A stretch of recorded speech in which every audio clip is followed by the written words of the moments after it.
Good evening everyone. आज अपन राजस्थान का भौतिक स्वरूप पढ़ेंगे। राजस्थान का परिचय पढ़ लिए थे और राजस्थान का परिचय और राजस्थान का भौतिक स्वरूप ये आपकी exam agriculture supervisor, agriculture assistant officer, AFO इनके लिए बहुत मोस्ट है।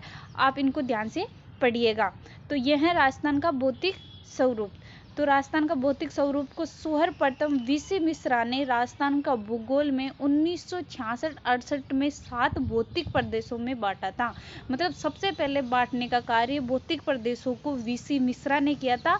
उनकी बुक थी, एक पुस्तक थी राजस्थान का भूगोल। उसमें वीसी मिश्रा ने 7 भौतिक प्रदेशों में बांटा था 1966 व 1968 में। तो ये आप याद रखिएगा। मतलब जो भौतिक स्वरूप है, भौतिक प्रदेशों को सबसे पहले बांटने का कार्य किसने किया था? वीसी मिश्रा ने। कौन सी पुस्तक थी उनकी? राजस्थान का भूगोल। और कब किया था? 1966-68 में। कितने भागों में बांटा था? 7 भौतिक प्रदेशों में। जो सेकंड बार बांटने का कार्य किया था भौतिक प्रदेशों को, वो किया था एस के सेन ने 1968 में 3 भागों में बांटने का कार्य किया था। प्रथम बार सर्वप्रथम वीसी मिश्रा ने किया था और सेकंड बार एस के सेन ने 1968 में 3 भागों में बांटने का कार्य किया था। और जो थर्ड बार मतलब भौतिक प्रदेशों का बांटने का कार्य किया था वो किया था डॉक्टर रामलोचन सिंह ने 1971 में 2 भागों में बांटने का कार्य किया था। डॉक्टर रामलोचन सिंह ने कब किया था? 1971 में। कितने भागों में बांटा था? 2 भागों में। अब अपन देख लेते हैं कि ये मरुस्थल किससे। तो ये मरुस्थल उत्तर पश्चिमी दिशा में स्थित है। यहाँ पे ये मरुस्थल है और ये पहाड़ियाँ, ये अरावली की पहाड़ियाँ हैं और ये यहाँ पे हैं ये मैदान है और ये यहाँ पे हैं ये हाड़ौती का पठार जो पूर्व दिशा में है। तो उत्तर दिशा के अपोजिट दक्षिण दिशा, फिर इधर है पश्चिम दिशा, फिर इसके अपोजिट है पूर्व दिशा। तो ये बात आप याद रखिएगा। मरुस्थल के बाद में आती है अरावली पहाड़ियाँ, फिर आता है मैदान, फिर आता है हाड़ौती का पठार। तो एग्जाम में क्वेश्चन आ सकता है कि पश्चिमी रेगिस्तान कितने परसेंट है? तो पश्चिमी रेगिस्तान 58% है और कुल रेगिस्तान में जो मरुस्थल है वो है 61.11%। जो मतलब अरावली से इधर इस साइड में मरुस्थल है वो 58% है और पूरा टोटल मरुस्थल पूछे तो वो है 61.11%। और इसमें जो मरुस्थल में जो जनसंख्या निवास करती है, पॉपुलेशन है, वो 40% है। तो ये आप ध्यान रखिएगा। कुल रेगिस्तान 61.11% है और पश्चिमी रेगिस्तान ओनली ये मरुस्थल पूछे तो ये है 58%। और इसमें जनसंख्या निवास करती है वो करती है 40%। अब यहाँ पे है कि जो अरावली की पहाड़ियाँ होती है वो अरावली की पहाड़ियाँ अत्यधिक कटी फटी होने के कारण थार के मरुस्थल का विस्तार पश्चिम से पूर्व की ओर है। ये थार का मरुस्थल है तो इसका विस्तार पश्चिम से पूर्व की ओर है। क्यों? अरावली पर्वतमाला के अत्यधिक कटी फटी होने के कारण जो थार के मरुस्थल का विस्तार है वो पूर्व से मतलब पश्चिम से पूर्व की ओर हो रहा है।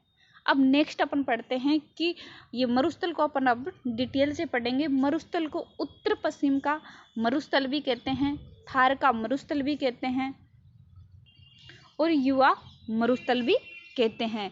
तो ये बात आप ध्यान रखिएगा कि ये उत्तर पश्चिम का मरुस्थल है, इसे थार का मरुस्थल भी कहते हैं और इसे युवा मरुस्थल भी कहते हैं और इसे रुक्स भी कहते हैं। तो इस मरुस्थल को ही उत्तर पश्चिम का मरुस्थल कहते हैं, थार का मरुस्थल कहते हैं और युवा मरुस्थल कहते हैं और रुक्स का मरुस्थल कहते हैं।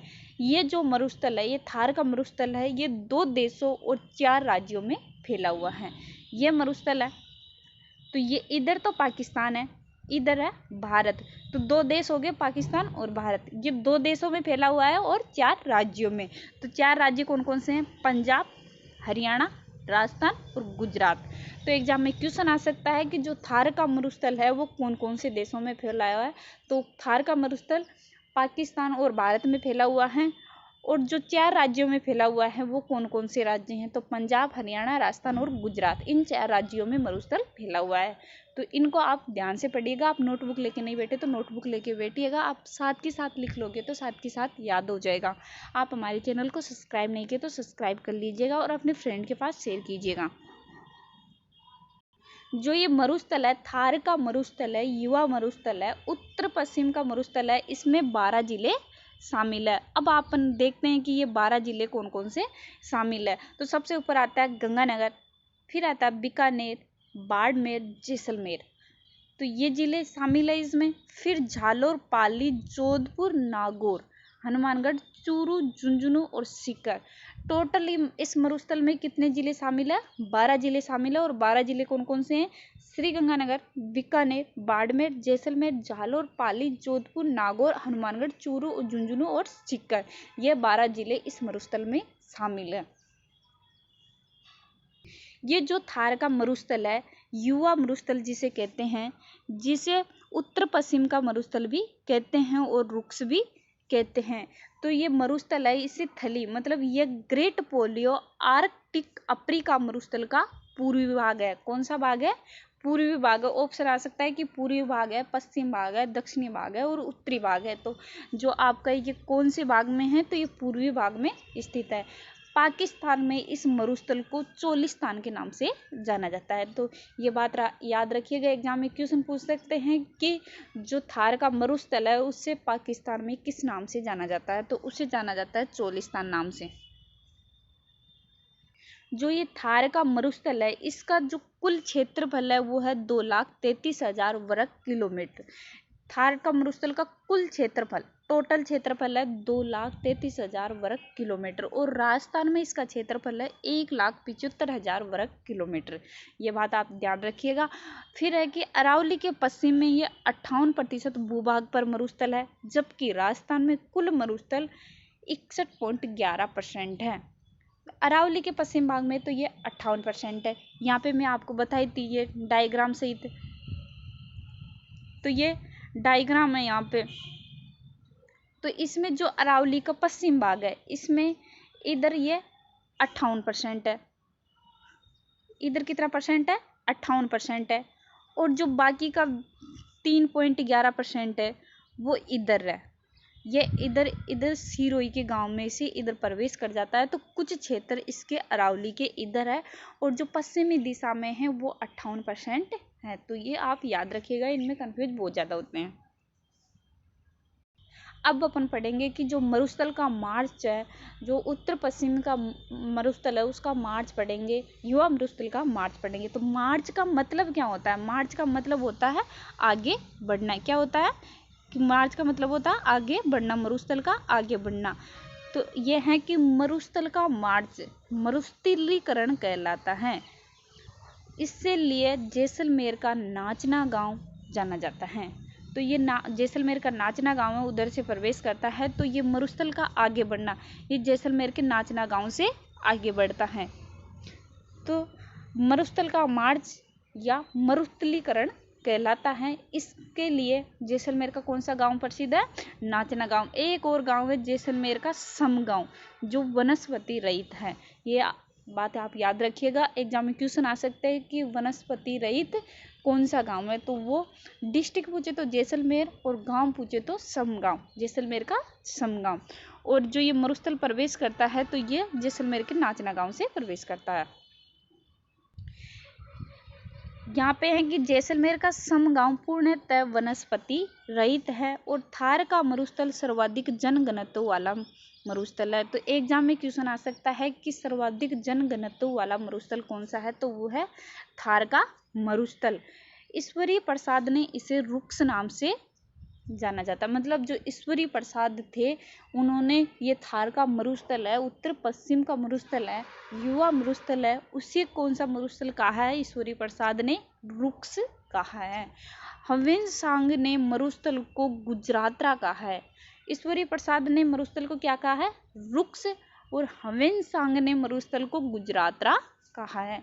तो ये बात आप ध्यान रखिएगा, एग्जाम में क्वेश्चन आ सकता है कि सर्वाधिक घनत्व वाला मरुस्थल कौन सा है? तो वो है थार का मरुस्थल। ईश्वरी प्रसाद ने मरुस्थल को कौन से नाम से जाना जाता है? रुक्स। और हवेनसांग ने मरुस्थल को क्या कहा था? गुजरातरा। अब यहाँ पे नेक्स्ट है कि मरुस्थल का प्रवेश द्वार किसे कहते हैं? जो मरुस्थल का प्रवेश द्वार होता है वो जोधपुर को कहते हैं और मरुस्थल का सिंह द्वार भी जोधपुर को कहते हैं।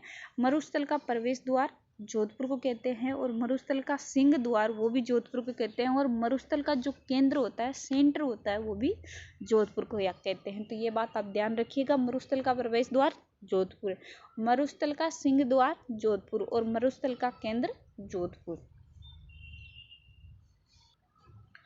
तो ये मरुस्थल है, ये 4 संभाग और 12 जिलों में आते हैं। ये 4 संभाग और 12 जिलों में आता है।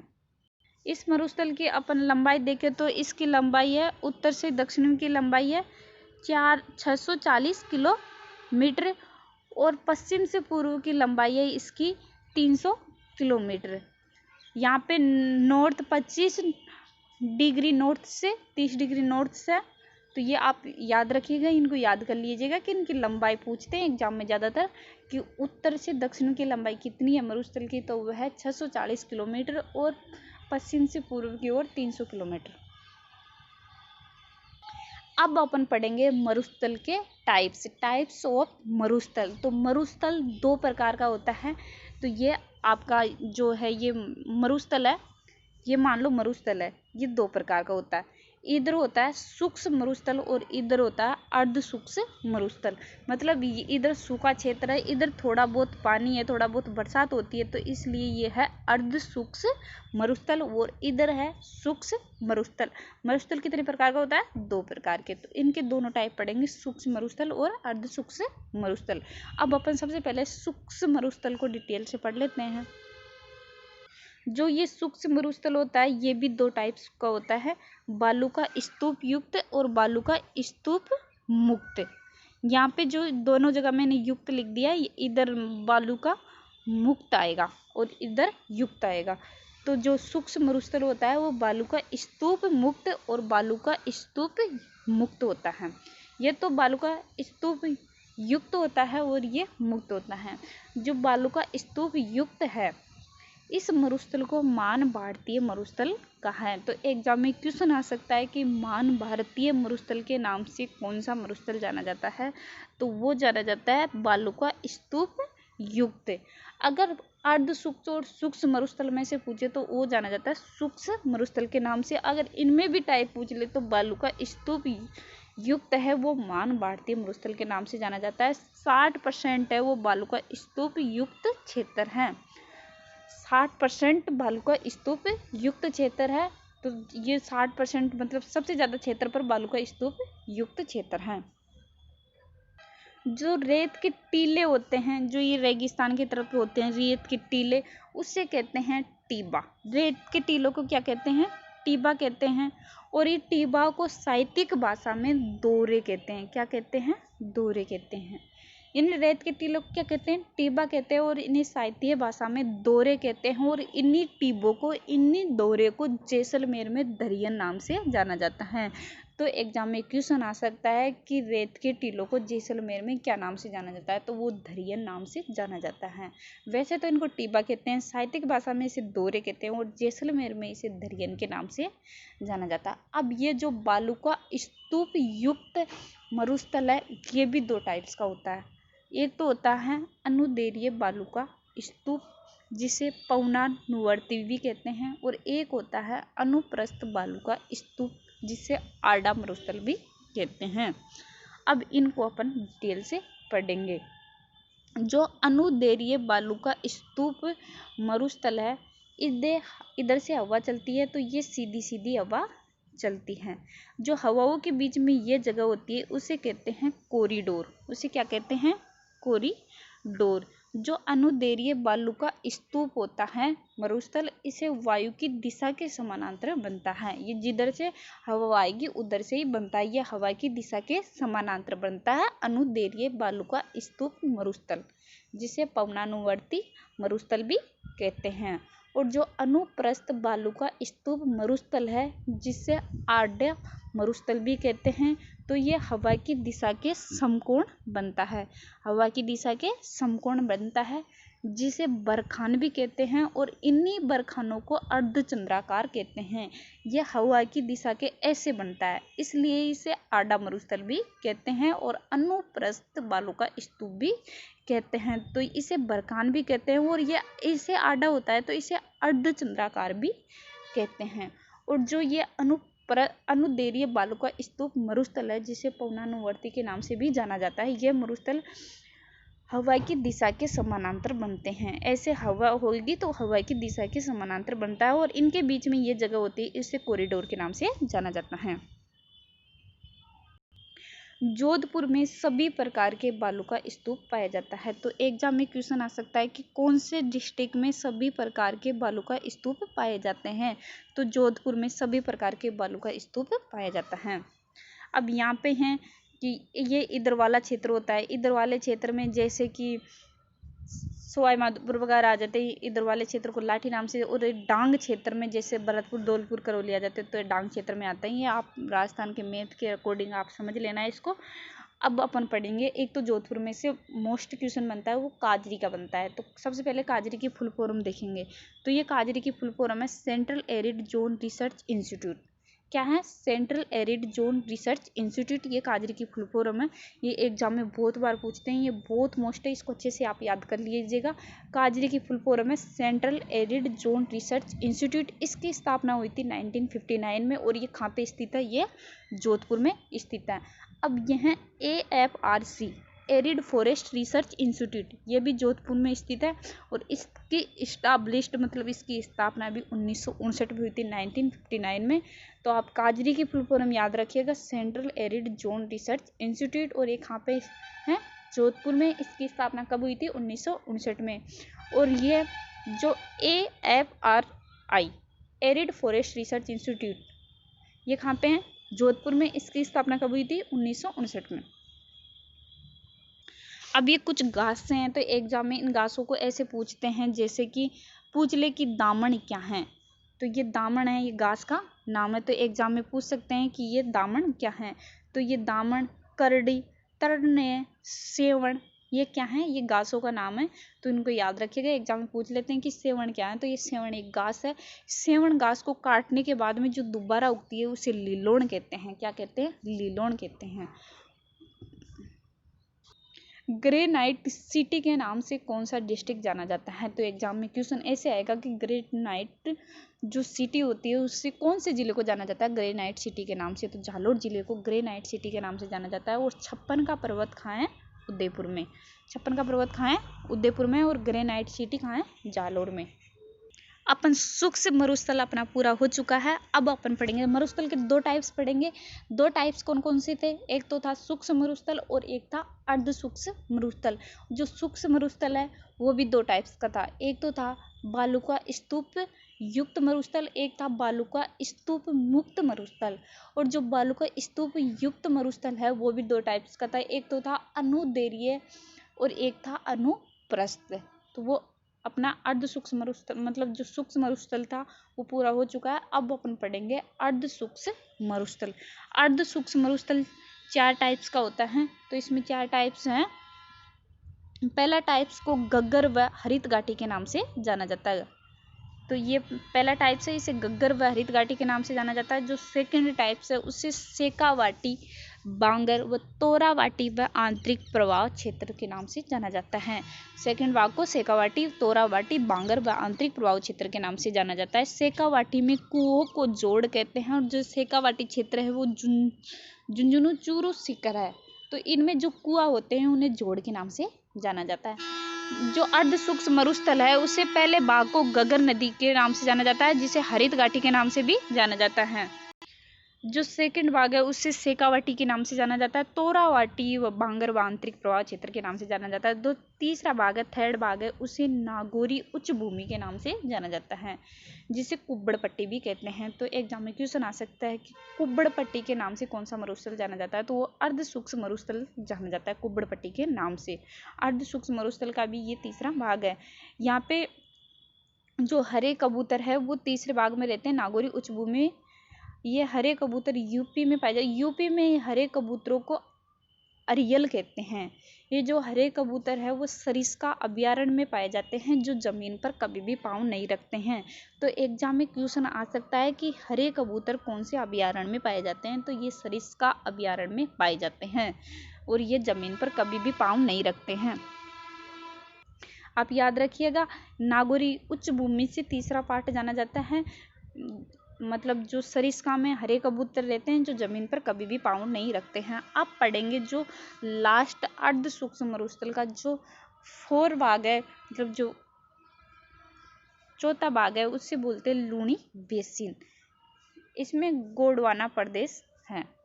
तो इसमें लूणी नदी होती है। जो ये लूणी नदी है ये 7 जिलों से होकर गुजरती है। तो आपको ये 7 नहीं 6 जिलों से होकर गुजरती है। तो आपको ये 6 जिले याद होने चाहिए। 6 जिले अजमेर, नागौर, पाली, जोधपुर, बाड़मेर और झालोर। तो एग्जाम में क्वेश्चन आ सकता है कि लूणी नदी कौन से जिले से नहीं गुजरती है। तो आप ये याद रखिएगा, इन 6 जिलों से होकर गुजरती है। एग्जाम में क्वेश्चन ऐसे भी आ सकता है जो लूणी नदी है वो कौन कौन से जिलों से गुजरती है। तो अजमेर, नागौर, पाली, जोधपुर, बाड़मेर और झालोर। तो इधर ये पहाड़ी है जिसे 56 की पहाड़ियों के नाम से जाना जाता है। ये सिवाना से मोकलसर तक फैली हुई है। ये 11 किलोमीटर लंबी है। सबसे ज़्यादा ग्रेनाइट होता है यहाँ पे। अब अपन कुछ क्वेश्चन देख लेते हैं जो एग्जाम में आते हैं। मतलब ये एग्जाम की दृष्टि से बहुत मोस्ट है। नॉर्मली एग्जाम में क्वेश्चन पूछ लेते हैं और ज़रूर पूछते हैं। इनमें से 1 या 2 क्वेश्चन आपको देखने को मिलेंगे। तो राज्य पक्षी कौन है? ये राज्य पक्षी है वह गोडाउन है। और जो भारत का है पक्षी वह है मोर। और राज्य का पक्षी गोडाउन, भारत का क्या है? मोर। राज्य पशु कौन है? चिंकारा। और भारतीय पशु बाघ। विरासत पशु कौन सा है? ऊंट। और भारत का हाथी। राज्य पुष्प कौन सा है? रोइडा। और भारत का कमल। राज्य खेल कौन है? बास्केटबॉल है वो राज्य खेल है। अब पूछ सकते हैं एग्जाम में कि राज्य वृक्ष कौन सा है? तो राज्य वृक्ष है खेजड़ी। और जो भारतीय वृक्ष होता है वो है बरगद। और राज्य वृक्ष है खेजड़ी और भारतीय है वो है बरगद। राज्य कवि का नाम क्या है? ये एग्जाम में बहुत बार क्वेश्चन पूछते हैं कि राज्य कवि का नाम क्या है? तो सूर्यमल मिश्र राज्य कवि का नाम है।